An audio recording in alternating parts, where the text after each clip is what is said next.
اسی طرح سے جو شخص عبادت کو عادت سمجھ کے کرتے ہیں، اور ایک واقعہ ہے وفی قصص العبر، قصوں میں نا عبرت ہوتی ہے، لیسنز ہوتے ہیں.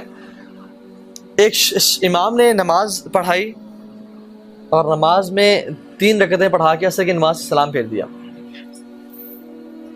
تو سب لوگ خاموش رہے، پہلی صف، دوسری صف، تیسری صف سے ایک بندہ کھڑا ہوا، امام صاحب آپ نے 3 رکعتیں پڑھائی ہیں. کہتے ہیں یار پہلے دونوں صف بالکل خاموش ہیں، آپ کیسے کہہ رہے ہیں؟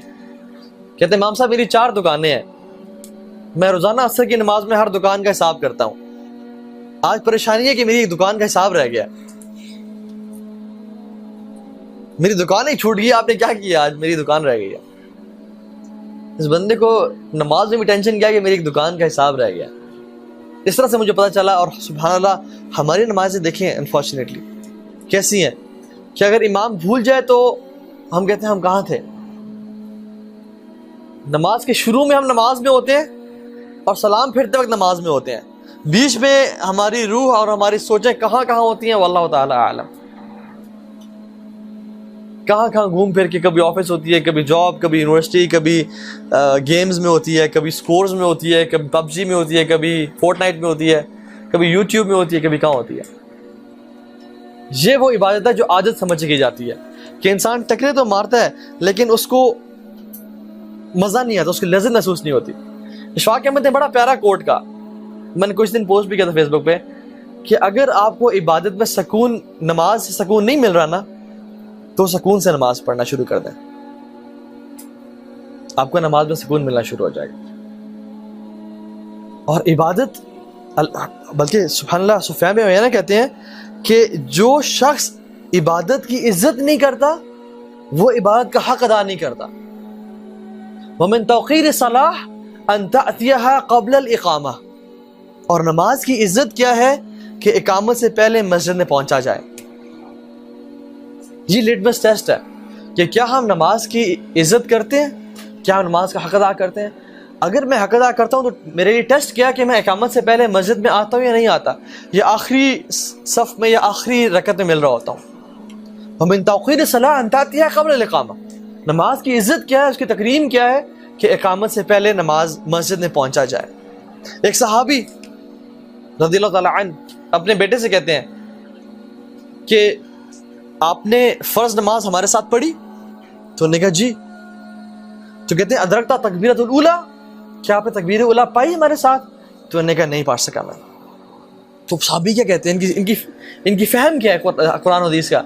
کہتے ہیں اگر آپ یہ تکبیر اولیٰ پا لیتے تو یہ آپ کے لیے 100 سرخ اونٹنیوں سے بہتر ہوتی. 100 ریڈ کیملز، ایک تکبیر اولیٰ آپ کے لیے 100 ریڈ کیمل سے بہتر ہوتی. اچھا let's put things into perspective. ہمیں کیا پتا اونٹ اور سرخ اونٹ، ہمیں تو اونٹ دیکھے نہ کبھی سفر کیا. سرخ اونٹ جو اس زمانے میں تھے، it was very prestigious thing. جیسے آج آپ کسی کے پاس لیمبورگینیز ہیں نا یا بگاٹیز ہیں، I'm not talking about Mercedes or Audis یا BMWs کیونکہ وہ نارمل ہے. I'm talking about high end cars, luxury cars, maybe a private jet as well. یہ وہ چیزیں ہیں جو سرخ کیمل سے آپ اس کو تشبیہ دے سکتے ہیں. تو امیجن کسی بندے کے پاس 100 لیمبورگینیز ہوں، 100 بلیک لیمبورگینیز ایک بندے کے پاس ہے. اب صحابیہ کہہ رہے ہیں تمہارے لیے ایک تکبیر اولیٰ 100 لیمبورگینی سے بہتر ہے. Just to make you understand. لیکن ہم لوگ کس طرح سے تکبیر اولیٰ چھوڑ دیتے ہیں کیونکہ ہمیں احساس ہی نہیں ہے. امام شافعی رحمہ اللہ جو ہے وہ نماز شروع کرتے رات کو، اور نماز پڑھتے پڑھتے نا کہتے ہیں کہ میری رات گزر جاتی ہے اور فجر کی اذانیں انہیں شروع ہو جاتی ہیں کہ مجھے احساس ہوتا ہے کہ میں تو نماز پڑھا تھا اور نماز کس طرح گزر گئی. سبحان اللہ. یہ نماز ہے جو عبادت سمجھ کی جاتی ہے. کہتے ہیں کہ میں ساری رات اللہ اکبر کرتا ہوں اور نماز پڑھتا رہتا ہوں حتیٰ کہ فجر کی اذانیں ہونے شروع ہو جاتی ہیں. اور ہم لوگ سبحان اللہ نماز کس طرح چھوڑ دیتے ہیں. کوئی پروجیکٹ آیا، اسائنمنٹ آئی، نماز چھوڑ دی. اللہ کے میرے صحابی کو کہا تھا کہ اے میرے صحابی فرض نماز کبھی نہ چھوڑنا. ان قتلت او حرقت، چاہے تجھے کاٹ دیا جائے یا تجھے جلا دیا جائے، تجھے فرض نماز نہیں چھوڑنی. عبداللہ بن ام مکتوم نابینا صحابی ہیں اور بزرگ صحابی ہیں. اللہ کے نبی کے پاس عذر لے کے آئے, ایکسکیوزز لے کے آئے, یا رسول اللہ مجھے مسجد سے عذر دیں کہ میں گھر میں نماز پڑھ لیا کروں, مجھے گھر میں نماز پڑھنے کی اجازت دیں. اللہ کے نبی نے کہا کیا عذر آپ کے پاس؟ کہا یا رسول اللہ میں تو نابینا ہوں, میرا گھر مسجد سے بہت دور ہے اور مجھے لانے والا کوئی نہیں ہے, مجھے رخصت مل سکتی ہے؟ تو انہوں نے کہا کہ حل تسمع ندا, کیا آپ اذان سنتے ہیں؟ تو انہوں نے کہا جی یا رسول اللہ, اذان کی آواز تو مجھے آتی ہے. تو انہوں نے کہا پھر آپ پہ فرض ہے مسجد میں آ کے نماز پڑھنا. صحیح مسلم کی روایت میں 3 ایکسکیوزز ہیں, اور روایت میں 3 اور ایکسکیوزز ہیں جو کہ انہوں نے بیان کی. فرمایا یا رسول اللہ میری گھر اور مسجد کے بیچ میں کانٹے اور درخت اور جھاڑیاں ہیں, میرے گھر اور مسجد کے بیچ میں جانور اور درندے ہیں, مجھے ڈر لگتا ہے کہ میں آ رہا ہوں تو مجھے کہیں وہ اپنا نوالا نہ بنا لیں. اور تیسری چیز, میرا بڑھاپا میرے اوپر چھا گیا ہے, میں اتنا بوڑھا ہو چکا ہوں, انی کما ترانی, میں ایسا ہی ہوں جیسے آپ مجھے دیکھتے ہیں, means I am so weak and meek, مجھے اجازت دیں کہ میں گھر میں نماز پڑھ لوں. تو اللہ کے نبی نے پوچھا کیا آپ کو اذان کی آواز گھر تک آتی ہے؟ تو انہوں نے کہا جی یا رسول اللہ اذان کی آواز تو آتی ہے. کہتے ہیں پھر آپ کو نماز مسجد میں جا کے پڑھنی پڑے گی. سبحان اللہ, 6 ایکسکیوزز. ایک, نابینا ہونا. دوسرا, گھر مسجد سے دور ہونا. تیسرا, لانے والا کوئی نہیں ہے. چوتھا, گھر اور مسجد کے بیچ میں جھاڑیاں ہیں اور درخت اور کانٹے ہیں. 5واں, درندے اور جنگلی جانور ہیں, بھیڑی ہوتی تھے اس ٹائم مدینہ میں, ٹھیک ہے. 6, بڑھاپا چھا گیا. اللہ کی نے کہا کہ نہیں, آپ کو اجازت نہیں ہے گھر میں نماز پڑھنے کی. مجھے اب یہ بتائیں کہ ہم لوگ اللہ تعالیٰ کے سامنے کون سا 7واں عذر پیش کریں گے کہ اللہ ہم تو گھر میں نماز پڑھ لیا کرتے تھے. جب ان صحابی کو اجازت نہیں ملی تو ہمیں تو چھینک آتی ہے, ہم گھر میں نماز پڑھ لیتے ہیں.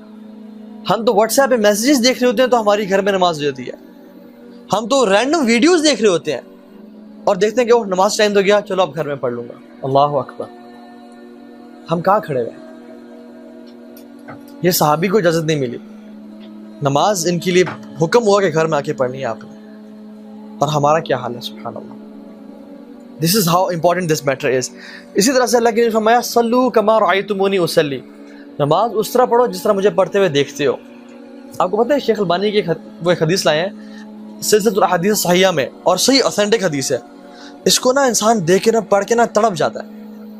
ایک شخص ہوگا جو 60 سال کا ہوگا, 17 سال کا, سوری, ایک شخص قیامت کے دن اللہ کے سامنے آئے گا اور وہ 70 سال کا ہوگا, تو اسے نماز کتنے عرصے پڑھی؟ 60 سال, کیونکہ 10 سال میں عمر نماز فرض ہوتی ہے. اللہ کے نبی نے فرمایا کہ اللہ رب العالمین اس کی ایک نماز بھی قبول نہیں کریں گے, ایک نماز بھی قبول نہیں کریں گے. اور اللہ رب العالمین کون ہے؟ رحمت للعالمین, غفور غفار. ایک نماز قبول نہیں ہوگی. تو صحابہ نے پوچھا رسول اللہ کیوں, کیا وجہ بنی؟ تو کیا بولیں گے؟ لِأَنَّهُ يُتِمُّ رُكُوعَ وَلَا يُتِمُّ السُّجُودَ وَيُتِمُّ السُّجُودَ وَلَا يُتِمُّ الرُّكُوعَ. اگر وہ رکوع صحیح کرتا تھا تو سجدہ صحیح نہیں کرتا تھا, اور اگر وہ سجدہ ٹھیک کرتا تھا تو رکوع ٹھیک نہیں کرتا تھا. رکوع میں ابھی پورا کھڑے نہیں ہوئے, سیدھا کمر سیدھی کی نہیں, اپنا آپ کو اسٹریچ نہیں کیا جو صحیح طریقہ ہے, فوراً سے سر اٹھا لیا, اور ابھی سر اٹھایا نہیں, پورا سیدھا کھڑے نہیں ہوئے, فوراً سے دھڑل زمین پہ گر گیا. یا سجدہ, ابھی سجدے سر اٹھایا نہیں, ایسے ہاتھ صرف ٹچ کیا اور دوبارہ واپس نیچے گر گیا, جیسے مرغا ٹھونگے مارتا ہے. اس طرح کی آج کل نمازیں ہو چکی ہیں ہم لوگوں کی. اللہ تعالیٰ ہماری حفاظت کرے. اللہ کے صلو کما رأیتمونی اصلی, نماز اس طرح پڑھو جس طرح مجھے دیکھتے ہوئے پڑھتے ہو. یا رسول اللہ ہم نے تو آپ کو نہیں دیکھا, آپ کیسے پڑھیں؟ بخاری مسلم بھری ہوئی اللہ کے میں کس طرح نماز پڑھتے تھے, اللہ اکبر کر کے تسلی سے کھڑے ہو جاتے ہیں. اور اللہ کے نبی کا قیام کیسا تھا؟ اللہ اکبر, سورہ فاتحہ پڑھتے, سورہ بقرہ پڑھتے, یہ رات تک قیام اللیل تھا, اس کے بعد سورہ آل عمران پڑھتے. اور صحابی کہتے ہیں کہ اتنا ہی لمبا اللہ کے نبی کا رکوع تھا اور اتنا ہی لمبا اللہ کے نبی کے سجدے تھے. یہ قیام اللیل کی بات کر رہا ہوں, یہ تھی اللہ کے نبی کی نماز. اور ہم تو نماز شروع کرتے ہیں کہ یار میں کدھر پھنس گیا, کدھر ولیعوذ باللہ, کہ جلدی سے میں اس کو سر سے اتاروں اور کسی طرح سے اپنے کام شروع کروں. جیسے یہ بوجھ ہے اور کام اصل چیز ہے، حالانکہ اصل پرائورٹی وہ تھی، یہ تو سیکنڈری چیزیں تھی. ہماری پرائورٹیز بالکل شفٹ ہو چکی ہیں انفارچونیٹلی.